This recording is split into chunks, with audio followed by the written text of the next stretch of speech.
আসসালামু আলাইকুম ওয়া রাহমাতুল্লাহি ওয়া বারাকাতুহু। প্রিয় ভাই ও বোনেরা, আজকে আমরা ইসলামের মূল ভিত্তি ও আমাদের জীবনযাপনে ইসলামের গুরুত্ব নিয়ে কথা বলবো। ইসলাম অর্থ হল শান্তি এবং আত্মসমর্পণ। আল্লাহর প্রতি সম্পূর্ণ বিশ্বাস এবং তার নিয়ম অনুযায়ী জীবনযাপন করাই ইসলামের মূল লক্ষ্য। ইসলাম মানব জীবনের প্রতিটি দিককে নিয়ন্ত্রণ করে, তা আমাদের ইবাদত, ব্যবসা বাণিজ্য, পারিবারিক জীবন, সামাজিক সম্পর্ক এবং ব্যক্তিগত চরিত্রের উন্নতির জন্য। প্রথম আমাদের মনে রাখতে হবে যে ইসলামের মূল ভিত্তি হল তাওহীদ, অর্থাৎ আল্লাহ একমাত্র সত্য এবং একমাত্র ইবাদতের যোগ্য। আমাদের প্রতিদিনের নামাজ, রোজা, জাকাত, হজ, অডিজ আর ওয়েস্ট সাক্ষাৎ করানো আল্লাহর সাথে। রাসূলুল্লাহ সাল্লাল্লাহু আলাইহি ওয়াসাল্লাম বলেছেন, ইসলাম হচ্ছে সহজ কি, তাই আমাদের জীবনে ইসলামের আদর্শগুলোকে সহজভাবে গ্রহণ করে আমল করা উচিত।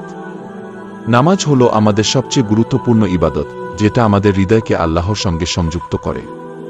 5 ওয়াক্ত নামাজ ছাড়া কোনো মুসলিম পূর্ণ মুসলিম হতে পারে না। দ্বিতীয়ত, কুরআন আমাদের জীবনের পথ প্রদর্শক। আল্লাহ তাআলা বলেছেন, কুরআন তাদের জন্য পথ প্রদর্শক যারা আল্লাহকে ভয় করে। আমরা প্রতিদিন কুরআনের তিলাওয়াত করি, কিন্তু তা কেবল মুখের জুবে নয়, বরং হৃদয়ে ধারণ করে আমল করা উচিত। তৃতীয়ত, ইসলাম শিক্ষা দেয় পারস্পরিক ভালোবাসা ও সহানুভূতির। আমরা পরস্পরের প্রতি সদয়, সহিষ্ণু এবং ন্যায় দেয় পারস্পরিক ভালোবাসা ও সহানুভূতির। আমরা পরস্পরের প্রতি সদয়, সহিষ্ণু এবং ন্যায়পরায়ণ হতে শিখি।